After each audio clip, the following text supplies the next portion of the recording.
Miloud, 24 ans, battu à mort en voulant rendre service à Toulouse. Wissam, 13 ans, mort pour une casquette sur le Vieux-Port à Marseille.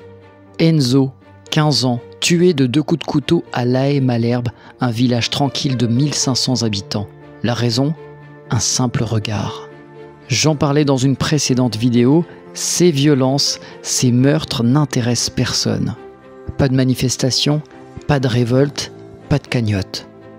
Après la mort de Naël, de nombreuses émeutes ont eu lieu dans plusieurs villes de France. Pourtant, les bavures policières, les agressions des policiers vis-à-vis de la population sont beaucoup moins nombreuses que celles de nos cassos. Regardez ce que deviennent nos quartiers populaires.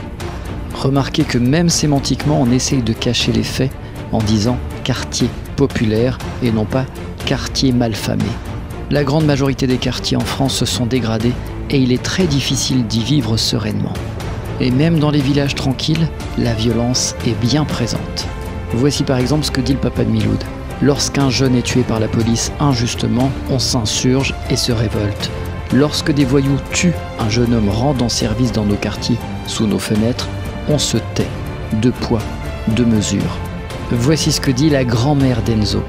C'était un gentil petit-fils, adorable, il travaillait, il était gai, il aimait la vie. Il faut que tout le monde prenne conscience que ça n'arrive pas qu'aux autres. Mon petit-fils, ce n'était pas un voyou. Alors oui, évidemment, il faut dénoncer la police quand elle dérape. Mais il faut le faire également pour tous les citoyens. Et Nicolas Sarkozy, on attend toujours que tu viennes passer le Karcher et que tu nous débarrasses des délinquants.